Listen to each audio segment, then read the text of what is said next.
So you brought us a pretty brutal case this time. Yeah, definitely a tough one. A cold case murder in Buffalo, New York. The victim is Latifah Lewis. It sounds like she was just living a normal life when, well, she was murdered in her own home, Yeah. and it was a really violent scene. Oh yeah, over 40 stab wounds, a broken knife still in her chest, a lot of blood. It was a tough scene, that's for sure. And the initial reports make it sound like a real mystery. No forced entry to the house, no signs of a robbery, nothing obviously missing from the scene. Right. And that's what makes it so interesting, right? You've got a brutal murder, but no clear motive. So right away, suspicion is going to fall on the people closest to her, people in her life. And that's where our deep dive starts, with three specific people. Latifah's daughter, LaShawn, her husband, Anthony, and a boyfriend from Latifah's past. Why are these three people so important to the investigation right from the start? Well, each of them had a connection to Latifah, and in a case like this, where the motive is so unclear, those relationships are absolutely crucial, right? Investigators need to understand who had access to Latifah, who might have had a reason to want to hurt her, and most importantly, where each of these people were when the murder happened. Okay, so let's start with LaShawn, the daughter. She's the one who called 911. She's covered in blood when the police arrive, and a witness even places her running from the house right around the time of the murder. Uh-huh. But, and this is where it gets tricky, you've mentioned that the initial DNA tests didn't link LaShawn to the crime scene at all.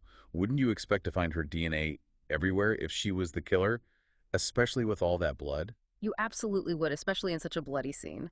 The fact that LaShawn's DNA wasn't there definitely complicated things for the investigators. Her explanation was that she hugged her mother's body, tried to revive her, which could explain some blood transfer, but it still left a lot of unanswered questions, right? Right, so we have this daughter, LaShawn, who clearly had a close relationship with her mother. She had access to the house, and she was at the scene covered in blood. But without DNA evidence, the investigation had to consider other possibilities. What about the husband and the boyfriend? Did either of them look suspicious? Well, both the husband, Anthony, and the boyfriend were actually ruled out fairly quickly. They both had solid alibis, which investigators were able to confirm. And without any other strong leads, the case ended up going cold for over a decade. Over a decade. Wow, that's incredible. A brutal murder, no obvious suspect, and the case just sits there unsolved for 13 years. But then something happens, something that brings this cold case back to life. What was it? A witness comes forward, and get this, she claims that LaShawn confessed to her, admitted to killing her mother. Wait, hold on. This witness comes forward after 13 years and claims LaShawn just casually confessed to her. What were the circumstances? Well, the witness alleges that LaShawn confessed while they were both using drugs. Using drugs. So we're talking about a confession that happened 13 years ago in the middle of, well, it sounds like it could be a pretty unreliable situation, doesn't it? It definitely raises some red flags about the witness's credibility and the circumstances of the alleged confession. This type of evidence, what they often call jailhouse informant testimony, is always tricky, right? People in those situations, they often have their own reasons for talking, their own motivations for sharing information. But what makes this case even more interesting is that this first witness was just the beginning. There's more. There are other witnesses. Oh, there are more, yeah. 5 more individuals come forward. Some of them are actually inmates with LaShawn, and they each claim to have heard her confess to the murder. Now, while a single confession from a jailhouse informant, you always have to take it with a grain of salt. But when you start getting multiple people coming forward all saying the same thing, well, that starts to build a case. So now we have multiple people claiming LaShawn confessed. That's a pretty big turnaround from where this investigation started. But there's also a piece of physical evidence that you highlighted, a check that LaShawn deposited just hours before her mother's body was found. What's so important about this check? Well, this check, it was unsigned by Latifah, and it was made out to cash. Okay. And LaShawn deposited it just a few hours, maybe even less, before her mother's body was found. So you start to see a possible motive emerging here, right? Right. Maybe LaShawn was having some money problems. Maybe she stole the check from her mother. Yeah. And maybe that confrontation, well, maybe it escalated and turned violent. It's a possibility. It's definitely a possibility. So now investigators are looking at a potential motive, multiple people claiming LaShawn confessed, and the fact that she was at the scene right around the time of the murder. But what about that lack of DNA evidence? Did investigators ever figure that out? That's where the blood spatter analysis comes in. So, yeah, there wasn't any DNA evidence directly linking LaShawn to the murder weapon. Right. But the blood spatter experts, they had a theory. They thought that those blood droplets, the ones on the back of LaShawn's shirt, they could only have gotten there if she was the attacker. How so? Well, when you think about it, the way blood would splatter off a knife during a stabbing, well, it would create a very specific pattern, right? And when they analyzed LaShawn's clothes, it seemed to match that pattern. So even though there's no DNA evidence, this blood spatter analysis, it kind of puts LaShawn right there in the middle of the attack.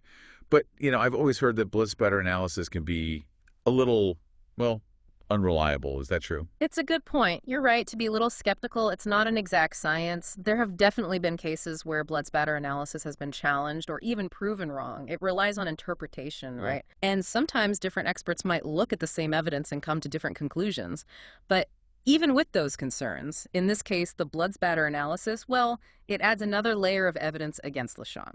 Okay, so after 13 years, investigators finally have a suspect. They have a possible motive, multiple confessions, and physical evidence that, well, it seems to put LaShawn at the scene of the crime. What happens next? Did they arrest her? The district attorney, John Flynn, he decides to bring the case to trial. Wow, that's a bold move, right? I mean, the case is built on circumstantial evidence. There's no smoking gun, no eyewitness to the actual murder. And all this time, LaShawn has maintained her innocence. It was definitely a risky move, but they thought they had enough to go to trial. So what was the prosecution's strategy? How did they plan to convince a jury that LaShawn was guilty? Their main goal was to build a narrative, a story that connected all the pieces of the puzzle. They started with the check. They used that as evidence of a possible motive, right? Then they brought in all those witnesses, the ones who claimed they'd heard LaShawn confess. And then they used that blood spatter analysis to place LaShawn right there at the scene during the attack. And what about the defense? How did they try to counter those arguments? Well, their main focus was attacking the credibility of those jailhouse informants. Yeah. They argued that their testimony was unreliable, that they might have had their own reasons for saying those things, maybe trying to get a better deal for themselves, something like that. And they kept reminding the jury that there was no DNA evidence connecting LaShawn to the murder weapon. And of course, they challenged the blood spatter analysis, suggesting that it was open to interpretation and could have been misinterpreted. So the prosecution is building their case on this circumstantial evidence. And the defense is doing their best to, well, kind of poke holes in that evidence wherever they can. It sounds like a real nail-biter. What happened? What was the outcome of the trial? The first trial ended in a hung jury. They couldn't reach a verdict. Wow, a hung jury. So what does that mean? Case closed. Not necessarily. It means that the prosecution has a decision to make. Okay. They have to decide if they want to retry the case or if they want to just drop the charges. In this case, they decided to go for it. They decided to retry LaShawn. So they go through another whole trial with all the same evidence, all the same arguments. Did anything change? Well, the prosecution, they had a chance to rethink things. They could refine their arguments and learn from what happened in that first trial. Makes sense. So they focused on presenting the evidence more clearly. They really wanted to highlight those key pieces of the puzzle. That check, those confessions, and blood spatter. And this time it worked. It did. The second jury found LaShawn guilty of her mother's murder. Wow. So after 13 years, a long and complicated investigation, 2 trials, a lot of uncertainty, Latifah Lewis's family finally gets justice. But this case, it's about so much more than just one murder, right? What are the bigger implications here? What can we learn from this? This case really highlights the difficulties of cold case investigations, right? Yeah. I mean, it took over a decade to find new leads and build a strong enough case to go to trial. It's pretty amazing that they were able to get a conviction after all that time. Oh, absolutely. The Latifah Lewis case, I think it really shows us that justice, well, it can be delayed, but it doesn't have to be denied. The dedication of the investigators, the prosecutors, their willingness to keep looking at old evidence, and to pursue those new leads, even after all that time. Well, that's what made the difference. And it also shows how much advances in forensic science can really impact these cold cases. Yeah, like that blood spatter analysis we were talking about. Exactly. We talked about how much of the evidence in this case was, well, it was circumstantial, right? The check, the confessions, that blood spatter analysis, none of those things on their own definitively prove that LaShawn was guilty, but when you put them all together, it paints a pretty compelling picture, and the jury obviously thought so too. So what does this case tell us about the role of circumstantial evidence in our justice system? It's a great question. I mean, circumstantial evidence, it can be really powerful, Yeah. but it has to be examined very carefully. You need to look at each piece of evidence, really scrutinize it, and you always have to consider the possibility that there might be other explanations, other interpretations. It reminds us that, well, even though we want certainty in our justice system, Right. a lot of times we have to make decisions based on the weight of the evidence, even when it's not completely conclusive. And then there's the whole issue of those jailhouse informants, Right. right? They played a really important role in getting that conviction, but we know that those kinds of testimonies, well, they can be pretty unreliable. So thinking about this case, what do you make of the role those informants played? Yeah, that reliance on jailhouse informants, it's definitely it's a complex issue. On the one hand, they can sometimes give you really important information that helps solve crimes.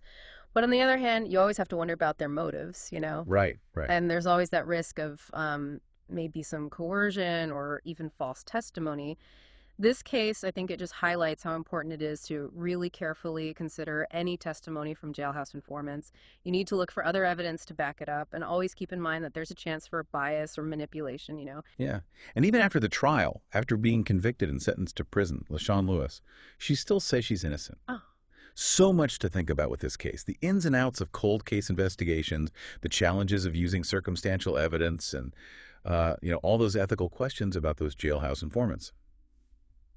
So as we wrap up this deep dive, what's the one thing you hope our listeners take away from all this? I think this case shows us that finding justice, while it's rarely simple or straightforward, it takes a lot of hard work, a lot of investigation, carefully considering all the evidence, and a willingness to really think about some tough questions.